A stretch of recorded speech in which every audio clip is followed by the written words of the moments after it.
Okay. So good afternoon, Ankit. So we are here for our group project, as you know. So yeah, we were told to talk to an industry expert who's been working in the field of big data and see what it looks like in the industry. So I would like to take a brief moment to introduce all of us. We are like a group of 4 people. I am Garima. There's Vaibhav, Vishata, and Mukul on the call here with us. Yeah. I would like to continue with the first question, and that is we would like to get a brief introduction of yourself and how is it working at the industry. Sure. Thank you very much, Garima. So I am Ankit Kumar Sinha and I work in Teladoc Health as a senior machine learning engineer. I have been working as a machine learning engineer for almost 4.5 years now, and I have been in the ML AI field for almost 6 years now.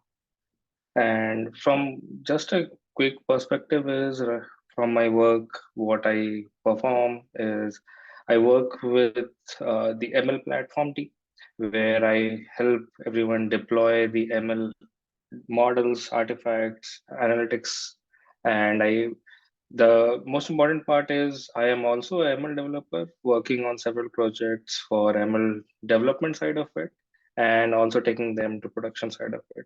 So I am in the space of ML ops and ML development both. Oh, that is great. So you're telling that you are associated with machine learning more than big data. So is there any way like big data and ML are related and we can apply big data concepts on in your job? So the thing is, it's more overlapping, I would say. There is not much of a difference. The only difference is in ML, I would say, is you work with the data than on the data, basically. So what I mean to say is from a data engineering perspective, you have ETL pipelines. That is nothing but you extract, transform, load, and you manipulate the data to make a process work. But from a machine learning perspective, what you do is you use that data and give out a result on the basis of that data. So there is definitely a relation and overlap between both the processes. It depends on what exactly your requirements are. Okay, that makes sense. Okay, so what does your typical day at work look like? Like, what are the major tasks that you perform and how do you deal with it? So it actually varies quite a lot. Some days I am in a straight meetings for 6 hours, like today itself. So that is there's definitely, but usually how my work looks like is I would say almost 40% of the time goes in the meetings and guidance and supporting whoever needs ML deployment. The rest 30% of the time goes into building the products that are needed or developing new ML models, exploring all the LLM stuff and everything. And rest are more on the documentation side, support side of it. Okay.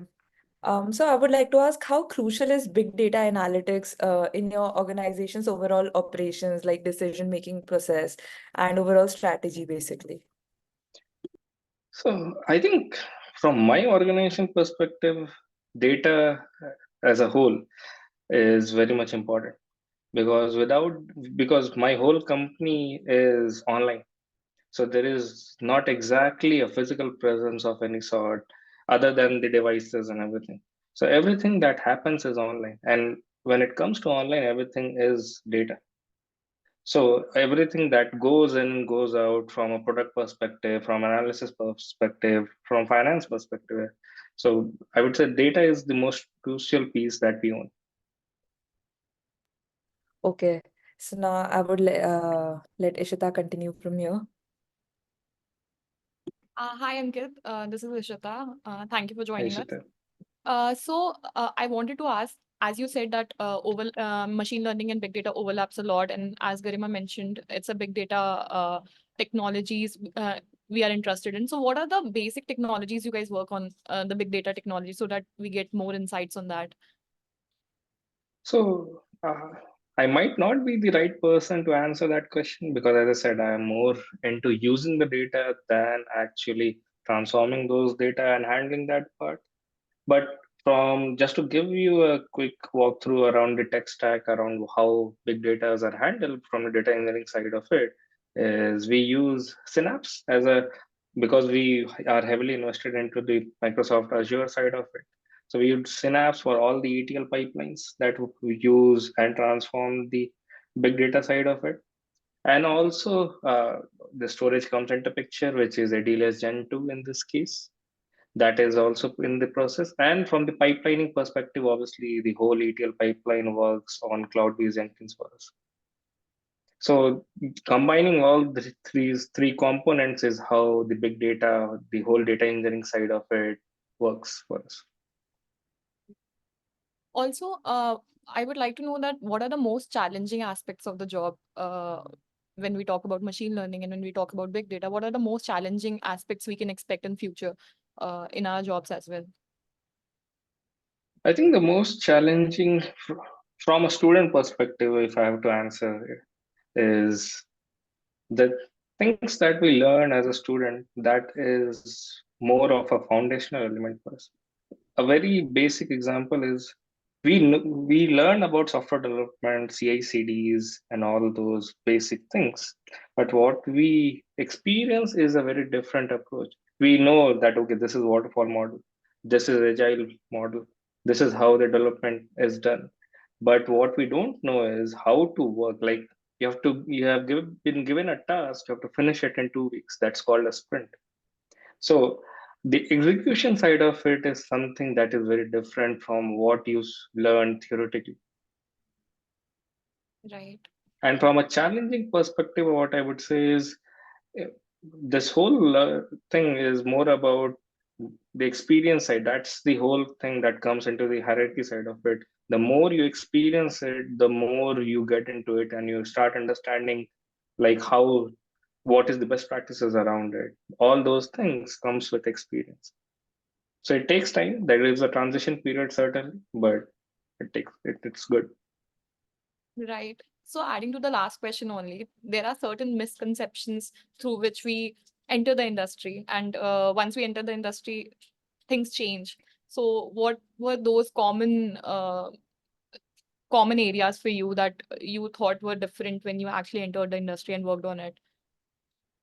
From ML perspective, honestly, the most surprising thing was I built ML models with pristine data. Everything was good, labeled. It was like plug it, use it, a model is there, it makes a prediction. But when it comes to real life data, it is, I think, the one word I can think of it is mess. You have to do heavy pre-processing from data engineering side, also big data side also. When you think from a raw data perspective, there are multiple layers that happens. There is raw data, there is transformed data, there is golden stage of data, and then it comes to actually usable data. Even after that, the pre-processing steps that we have to take from as a student versus in the industry is very different. Sometimes we don't have labeled data. Sometimes we have to do analysis with half of the requirements what we were trying to do. So the point I'm making is what we learn is the ideal case scenario. But what we work is it's more of a different situation and scenarios that we have to work with. And again, the same thing comes into picture that it takes time and effort longer than how you have done in the studying side of it. Right.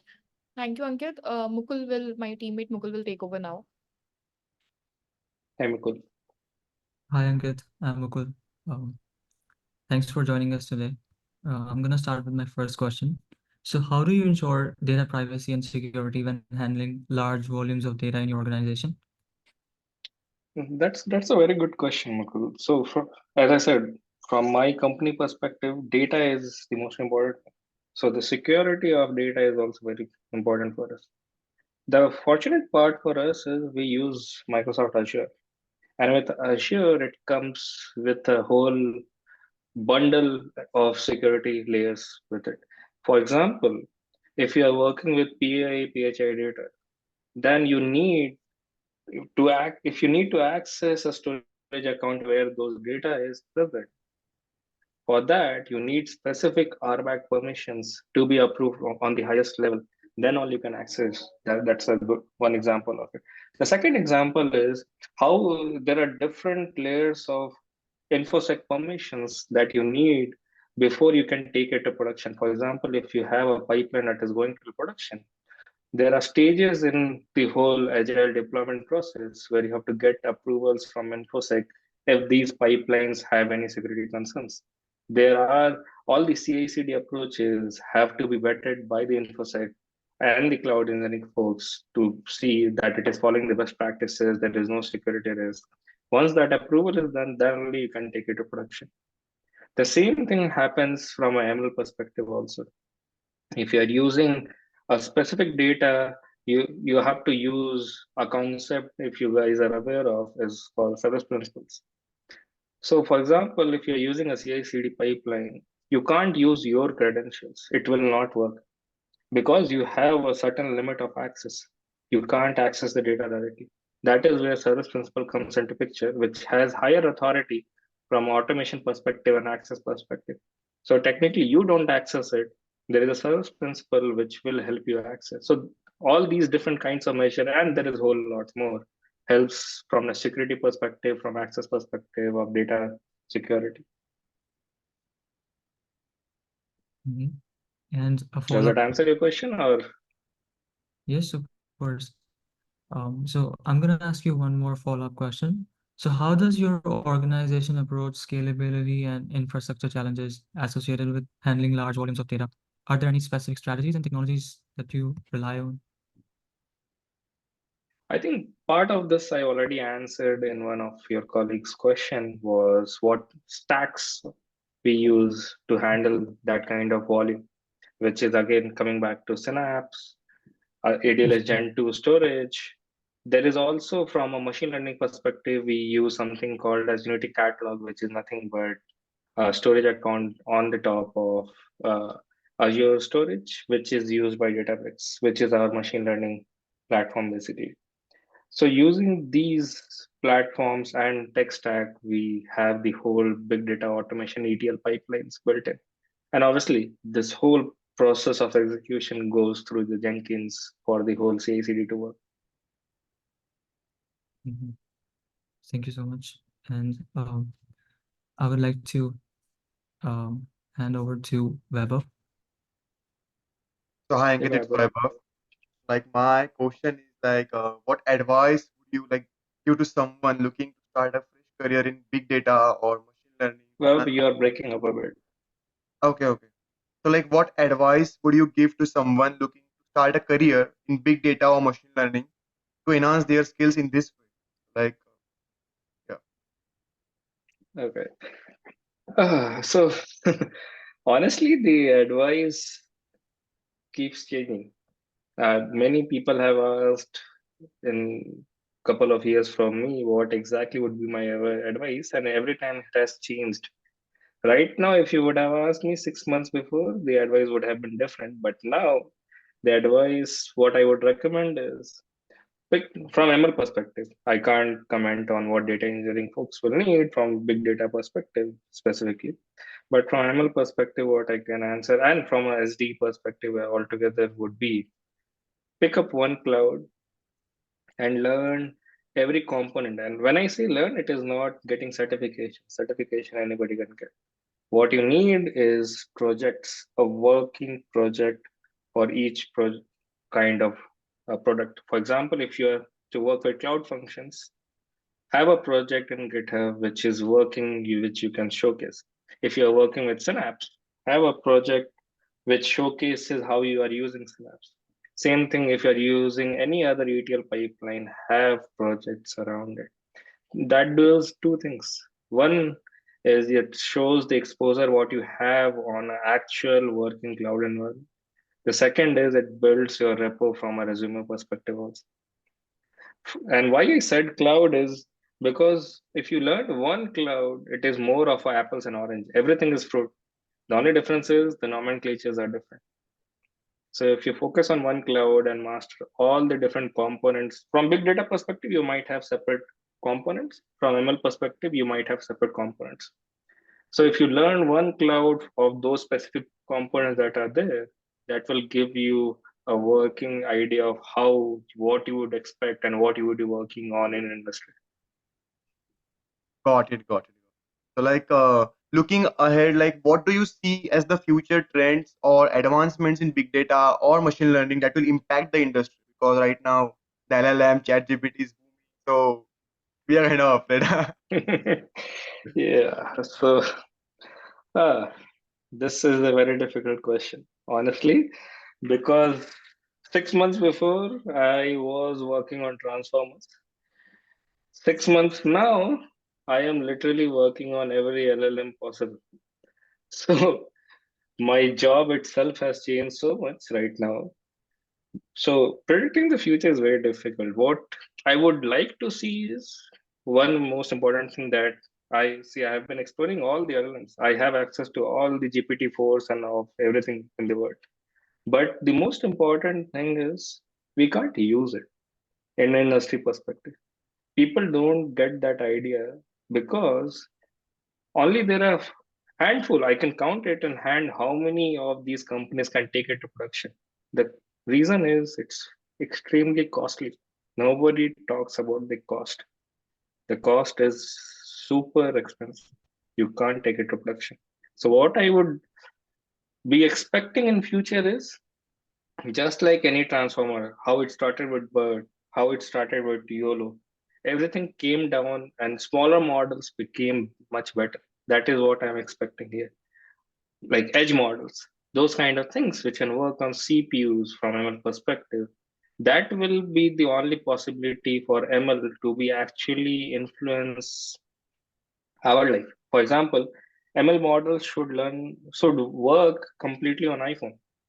Then only it can have an impact and it will give you monetary benefit. Otherwise, for example, Microsoft burnt last year $1.5 billion just to run the whole GPTs. So that's the most important thing, what I would expect, and I think it will happen sooner or later. That's it. That's all of our questions. Thank you for joining us. Great. Like, Thank you, everyone. Thank you. Thank you, Ankit, for taking out your time and joining us.